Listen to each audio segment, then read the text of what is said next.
সতীশ ভালো, ন্যাড়া নবীন ভালো। তুমি বলো ওরাই কেমন? ঘর করে রয় আলো। মাখন বাবুর দুটি ছেলে, দুষ্টু তো নয় কেউ। গেটে তা কুকুর বাঁধা করতেছে ঘেউ ঘেউ। পাঁচ করে ঘোষ লক্ষ্মী ছেলে, দত্ত পাড়ার গবায়। তোমার কাছে আমি দুষ্টু, ভালো যে আর সবাই।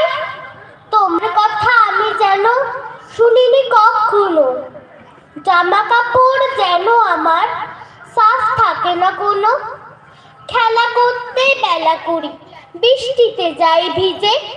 দুষ্টুপনা আরো আছে, অমনি কত কি যে। বাবা আমার চেয়েও ভালো, সত্যি বলো তুমি। তোমার কাছে করেননি কি একটু দুষ্টুমি? যা বলো সব শোনেন তিনি, কিচ্ছু ভুলেন না কো। খেলা ছেড়ে আসেন চলে, যেমনি তুমি ডাকো। নমস্কার।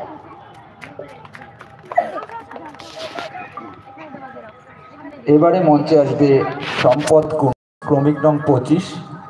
এবারে মঞ্চে আসবে সম্পদ কুণ্ডু, ক্রমিক নং 25। পরবর্তীতে প্রস্তুত থাকবে অস্মিতা দাস। অস্মিতা দাস, তুমি কিন্তু এখানে উপস্থিতি জানিয়ে যাওনি। যদি উপস্থিত হয়ে থাকো তাহলে এখানে উপস্থিতি জানিয়ে যাবে আগে।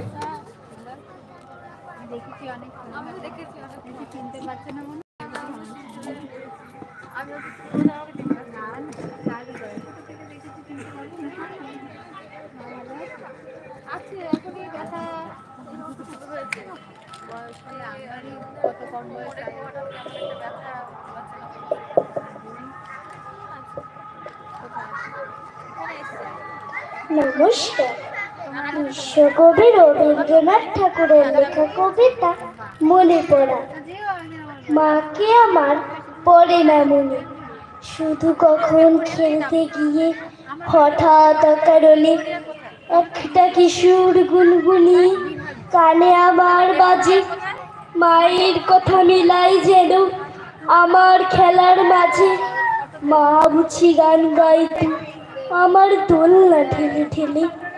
মা গিয়েছে, গানটি গেছে ফেলে। মাকে আমার পড়ে না মনে, শুধু যখন আশ্বিনেতে ভোরে শিউলি বনে শিশির ভেজা হাওয়া বেয়ে ফুলের গন্ধ আসে। তখন কেন মায়ের কথা আমার মনে ভাসে। কবে বুঝি আনতো মাসে ফুলের সাজি বই, পুজোর গন্ধ আসে যে তাই মায়ের গন্ধ হয়ে। মাকে আমার পড়ে না মনে, শুধু যখন বসে গিয়ে শোবার ঘরের কোণে জানলা থেকে তাকাই দূরে নীল আকাশের দিকে। মনে হয় মা আমার পানে চাইছে অনেমিখে। কোলের পরে ঘরে কবে দেখতো আমায় চেয়ে, সেই চাউনি রেখে গেছে সারা আকাশ চেয়ে। নমস্কার।